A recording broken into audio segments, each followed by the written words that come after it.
tubandanye n'ijambo ry'Imana. Ndumva mu mutima kubashingira intahe.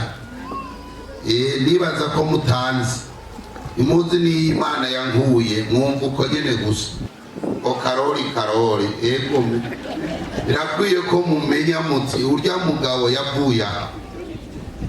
3:19 nuko mwihane muhindukire ibyaha byanyu bihanagurwe ibihe byo guhembuka bibona ingene biza bivuye hehe mu nyonga z'umwami Imana ishimwe cyane. Amen. Ejo twaraciye ko mu gifaransa babyita introduction, warabonye abahembuwe n'ibyagiye birakurikira, ariko tugomba twinjire muri iri jambo ritubwira ko uguhembuka bizanwa no kwihana. Turaba ukwihana hanyuma turaba uko guhindukira natwe nyene tuce tuja mu mwanya waho tuvuga tuti mwami Imana turihanye kandi turahindukiye, none rero duhembure muri iyi minsi. Ufise ibihemburwa byose, ufise ibyo yifuza ko yobona impemburo ivuye mu ijuru, ace aja gusenga dufatanije. Imana iduhezagire cyane. Jewe ndabashingiye intahe gatoyi cyane, none iyo ntahe murayigomba, hari aho biragyoba bidakenewe kandi nyuma ariko imbere nayo intahe iraryoha yo kumenya uti none uyu muntu ahagaze aha, uyu muntu yavuye he, byagenze gute. Mu ncamake amazina y'iwanje murayazi, nitwa Karenzo Karoli. Mvuka rero mu muryango aho navutse ukenye cyane, ariya mu Kirundo babyita abatindi. Abantu ngo bataba bafise n'igihori mu rugo babita abatindi. Nuko rero natwe twari dukenye. Hanyuma rero mvuka aho muri abo bakene, nkurira mu muryango umenga urazi Imana ariko utaramenya Imana neza.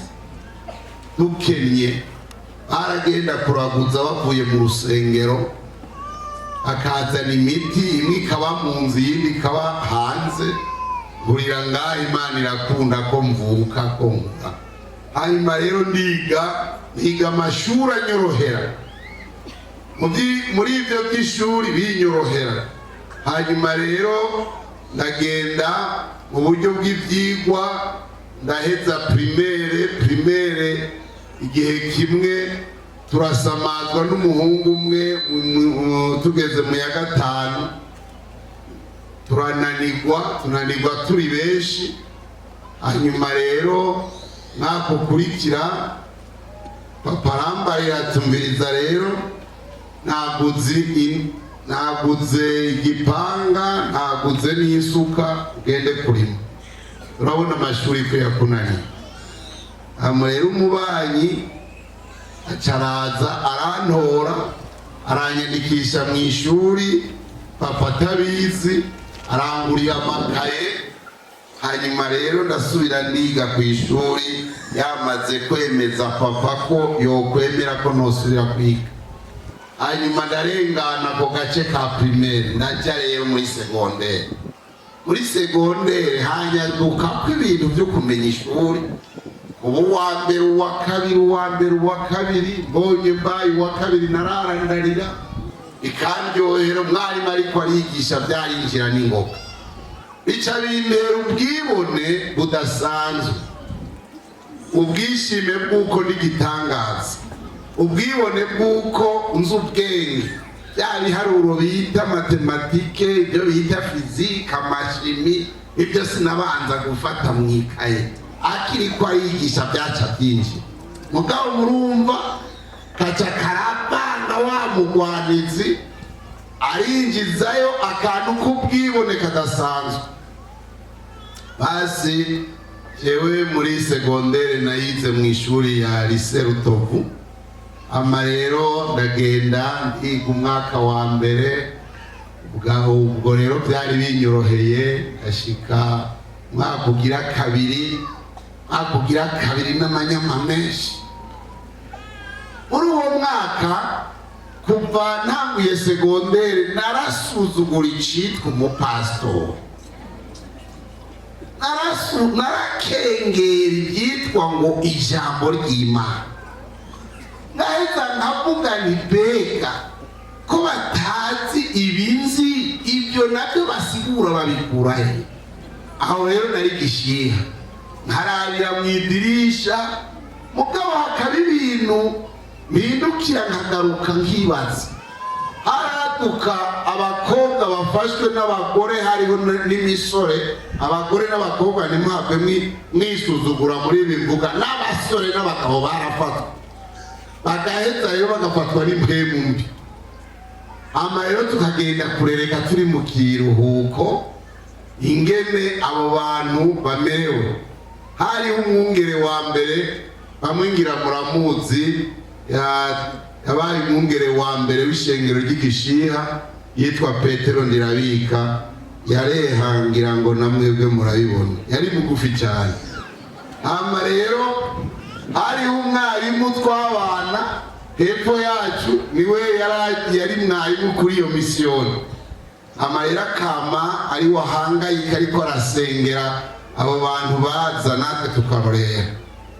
Munsi umwe rero impwemu mbi turabona ko zimunaniye, akiyuha kuya. Hanyuma rero ziramubesha ngo Petero araje, arasohoka agenda kuraba ngo turakubesheje kugira ngo uwo muntu afate akaruhuko. Rero agasubira agasenga.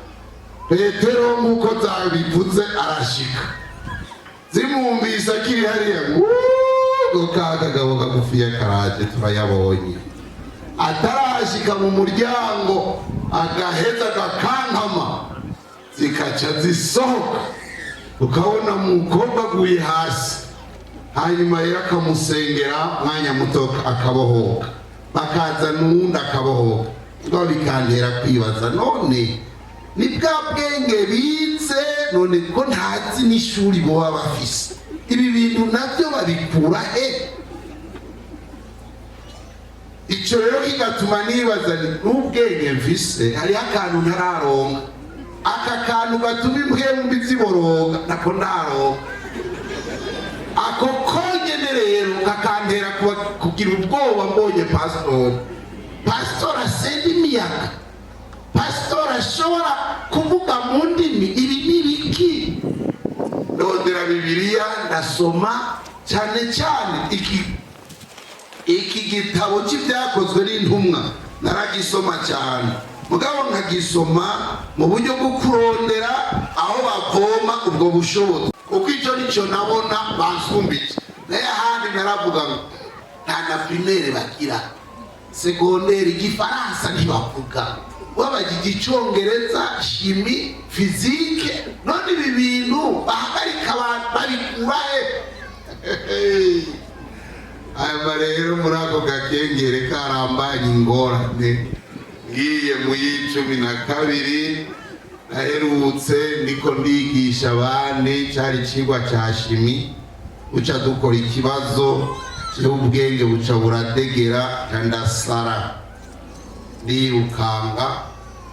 Abo twiganye barabizi.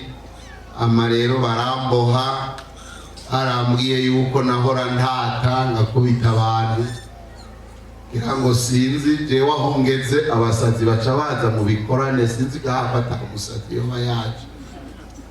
Jewe aho rero ni Imana yanguye mu basazi, nta wundi yavuye mu basazi. Nama nisanga mfise bakeyi cyane. Hariho abavuye mu mboregwa, hariho abavuye mu bapfumu, hariho abo Yesu yakuye ahana hariya bari mu byago bibaremereye. Jewe rero mu mutwe hari harazobaganye. Umuntu niyakubwira ati umusazi, uzomenye neza yuko agututsi igitutsi kibabaza cyane. Ubwenge burahera, ndashika ahantu umuntu atazi kumesa, umuntu atazi kumenya ibyo arya, muca mwumva ibyo narya. Mama arahangayika, papa wewe yaguma yiruka mu bapfumu. Abapfumu bo mu karere k'Iburagane barananirwa, hajyamo abapfumu bo mu Rumonge, iranga. Hama rero haheze imyaka ibiri hariho umugabo mu muryango iwacu wa mwene wacu yari amaze kwakira agakiza, acaraza aringinga ngo yinginga mama ati uyu mwana ni mumumpe zomujane mu gikorane c'abapentekoti hama bamusengere azokira. Intango ya mbere baramwangira mugabo arashimika bararuha baramwemerera. Sinzi ko muba mukivyibuka, ni mu gikorane ca mbere c'ivugabutumwa umukozi w'Imana Moses Krora yaje gukorera i Bujumbura. Ama rero ico gihe aranjana ambwira yuko babuze aho duhagarara ngo inyuma y'igikorane.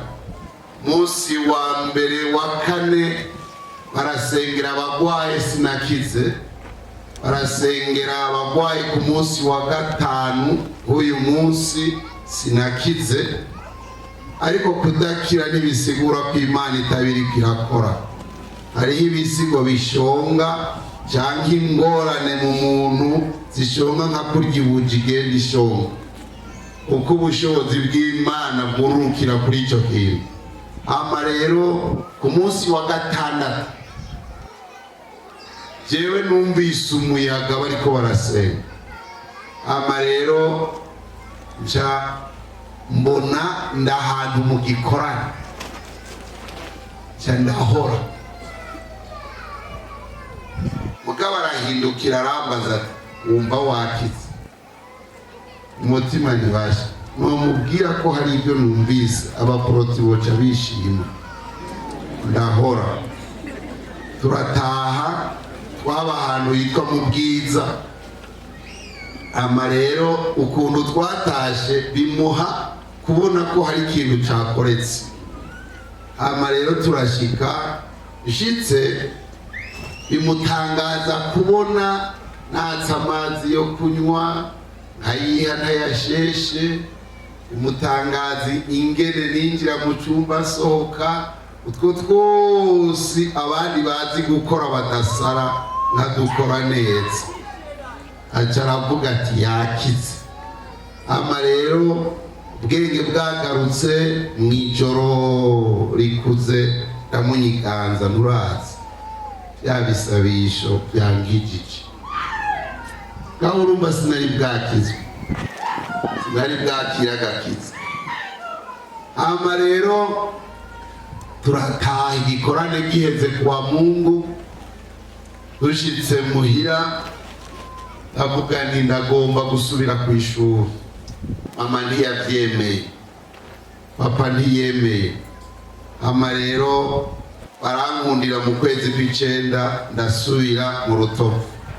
Mu Rutovu ndiga nsubira kuba muri ca kibanza canje muri Nyashuri. Abarimu ntibemera ko nakize, mugabo babonye amanota naronka baremera bati koko yarakize. Ama hari hasigaye igice kimwe mu mutwe, aha nyene mubona hari ubuhanzi, hama haka urubeya rwinshi cyane. Ntama iminsi yose bije nkumva ndaka mu mutwe, nkambara inkofera bikanga. Ama rero munsi umwe ndabaza nti none gukira narakize, ariko ndumva kumengo bizohava bigaruka. Nama ndiko ndaka mu mutwe. Naho urumva waka mu mutwe uri ngaha waka mu mutwe, Yesu arakuraho umuriro waka.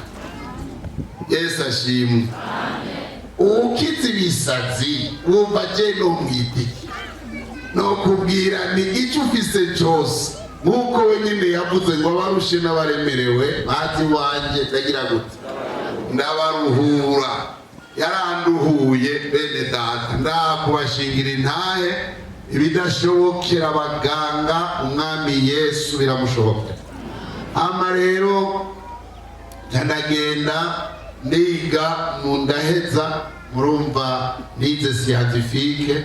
Ama rero mpejeje nari ngifise ako kabazo, turahurira ngiye muri kaminuza tuhahurira n'umupentekote yaguye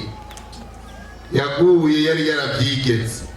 Rero ndamubarira ibyanshikiye, arambarira ati sha tuzorondera abapasitore, mugabo je nabihoramwo, ati mugabo sinkiri muri byo. Isha nimba waratakaje inzira ngirya nabonye mu bushobozi bukiza indwara, ndagusabe cyukuruza ugaruke.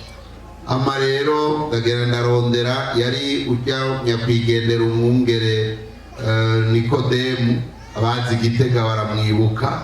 Ndagenda ndamubarira ni jewe narahuye n'ubushobozi bukiza indwara mu gikoraniki, mugabo sinihanye. Nibaza rero kubera ukutihana hari akantu kasigaye kamasigariye, buri gihe ndashuha mu mutwe. Abazi moteri banyonga imodoka, hajya imodoka nishuha, je narashuha rwose birenze urugero. Rero nkabura amahoro, acarambwira ati none hari ibyaha wagendeyemo. Ni jewe naragayana birenze urugero, narasuzugurana hanacishijwe bugufi n'icyo gitangaza. Ubu ndabemera, mugabo narabagaya.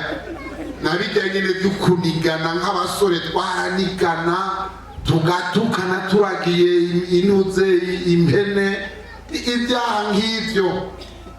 Rero ati nibyo utibuka ko wemeye guca bugufi.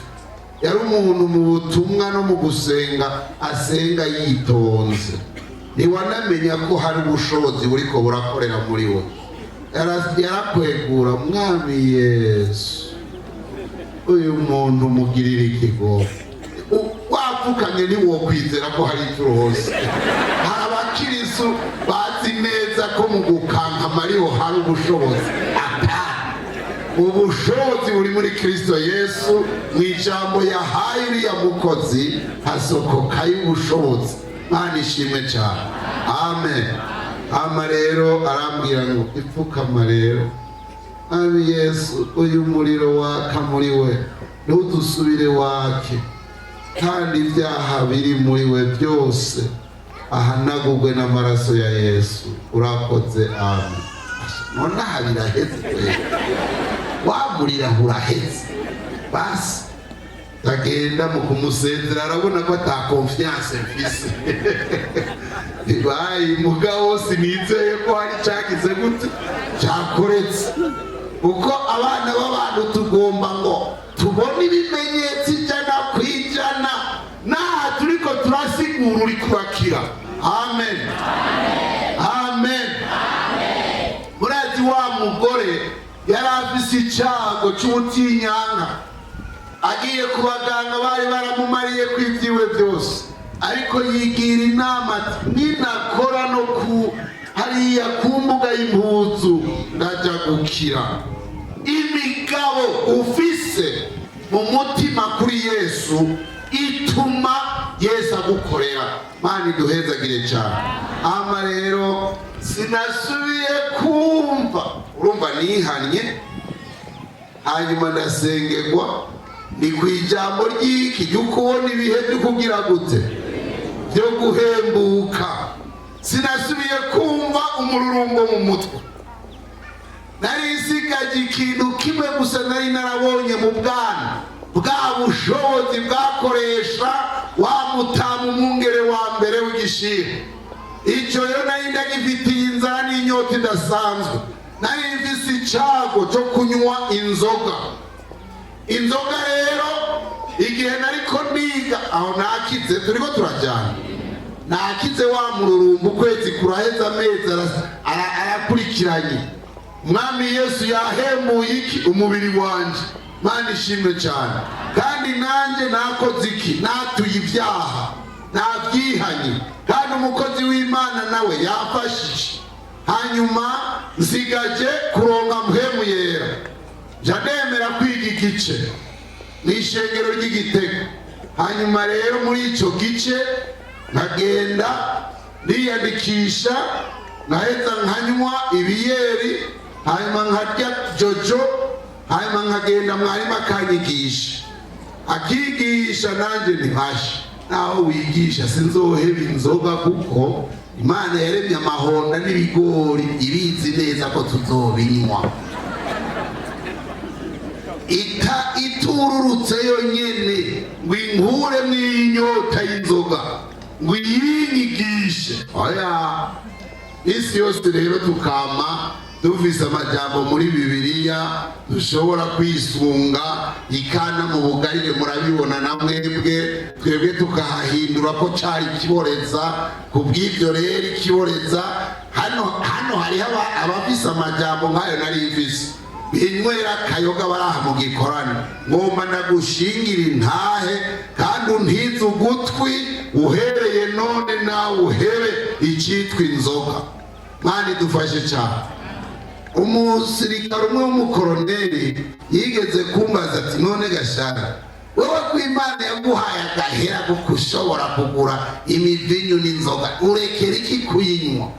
Ije ngomba ndakwigishe biciye mu nzira zibiri. Inzira ya mbere ni uburyo inzoga yitwa ikinyazi. Ugiye mu kabare wewe uhora unywa ngaha nywane, hari abagenzi nabo sindabarenzane. Nigwiza rero nimba ari 8 aho ku munsi n'amafaranga ngahe, mu ndwi n'ababaye ngahe, mu kwezi ubutwaye mu kabare hanyuma amafaranga ngahe, shira mu mwaka naho gwiza na 12, aragwiza na 12, gwiza n'imyaka 2. None igorofa ngaho n'ubu maze kuyimarira ariya mu kinyazi. Atego kabisa, tabakizwa mwarahiriwe kweli. Nego ico rero kibanza kirengana. Unywa inzoga hano aharuwe inzoga maze kunywa, amahera maze guhereza ngaho, hariya ntibasubiza, hariya ntubika ngo bazokugarwa, iriya si banke. Uraba amahera baherejeyo wosanga umwana iburaya wo musomesha uhejeje imyaka 2. Ni rero icya kabiri nuko nasimbiye kuri iyo ntahe nashingiwe mu koroneri. Icya kabiri ni ubuzima bwo mu buryo bw'impwemu. Ndamusomera amajambo y'Imana hanyuma ndamureka aragenda ajyana n'icyo gishinga ntahe. Iherezo twahuye afise Bibiliya, ambwira ati, pasitori nanjye naramenye Yesu. Warakoze, Imana iguhezagire. Amen. Ndagomba uwaje ngaha anywa inzoga amenye iri banga nanjye narose rivuye mu ijuru. Hama rero ndashishikara muri ico gice mezu. Umunsi umwe mba ndasinziriye rero ndanumva ijwi ngo, Karoli isabwe, wavuze ngo wewe ntushobora guheba inzoga. Oya namba. Ngo none aya mazi cyari hari iwacu babyita urusenda cabure, ahandi babyita ibakure, ahandi babyita icyuma. Zari nk'ilitiro 8. Izi litiro 8 z'inzoga wozinywa iyo sinomenya naho ziroye. Acazana ilitiro zingana uko z'amazi akayangana. Rambaza ataya mazi nayo, ayo mazi sinoshobora no kunywa n'amacupa 2 n'ibyoshoboka. Ati none biva kuki? Mundi wawe hari iki? Urafise ikibanza cyahaja ilitiro 8 z'inzoga, mugabe ilitiro 8 nta kibanza zifise. Noya niwe wobimbarira ngo mundi wawe hari impwemu mbi zimeze nk'umugina, urasukamwo iyo migina y'impwemu mbi ntiyuzura, ugasukamo ntiyuzura kubera n'impwemu mbi, nazi impwemu mbi ntizihaga. Cadakanguka, nagira ngo narakijijwe, nagira ngo naramenye Imana neza. None ni imigina y'impwemu mbi. Muri iryo tiro nyene ni Mana akaba ari wowe ubimbwiye, ndasabye ushire umurumyo kuri iyo migina sinze nsubire kunywa inzoga. Cadikangura mu gatondo rero ngenda gupima ngo ngende kuraba ko Imana yashyize ku murumyo.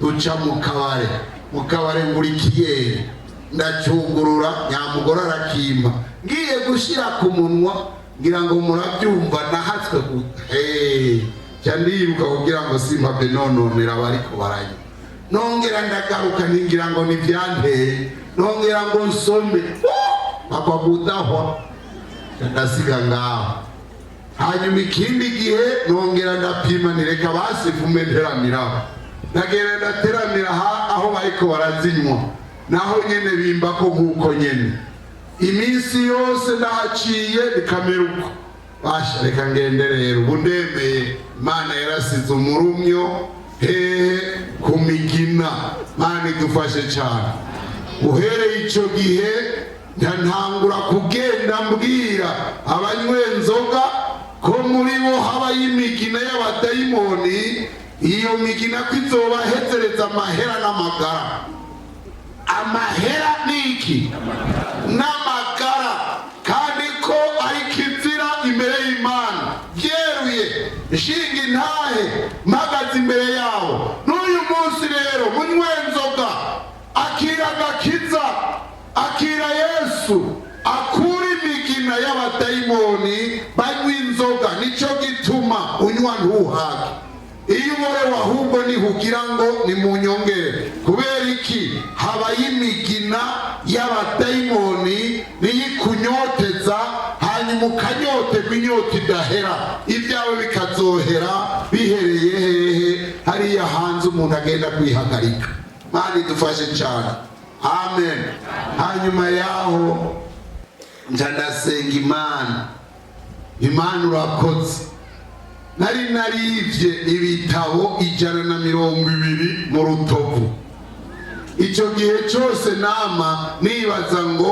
ko natwaye iby'ikimazi Imana irabona ko ari iby'ikimazi nukuri nta ngorane sigicumu hama rero umutima wanje iminsi yose ukamugira ngo vya bitabo wivye bisubize aho rero mfise igihe nisonzesha ngo ndongo umubatizo wa mpemu yera maze amezi 3 amezi 4 ndi muri groupe kimwe n'abandi ariko iminsi yose bariko barasenga vya bitabo Mana mba mpemu yera vya bitabo Mana suka ko mpemu yera vya bitabo munsi umwe rero ndavuga nti Mana ngomba ibi bitabo ndumva ijwi ko ryama ryasirana muri jewe rivuga ibi bitabo natwaye none rero ndagomba umfashe sinzi ingene byogenda ngo ndonke imodoka ibintwaza urukarato amahero ndarutekera mu gatondo ka kare abanyeshuri bose barambona nikoreye urukarato erega waratenganye ibyaha haragera igihe Imana n'ubu kigira kwiyumvira ngo barambona cyangwa ntibambona kuko icyaha kiraremereye cyane nari ndemerewe nari mbabaye sinashobora kuronka na mpemu yera kandi numva amahoro yarahetse ndagwikorera ama rero ngeze ahantu ku irembo bati ibyo utwaye n'ibiki ndereka sharekera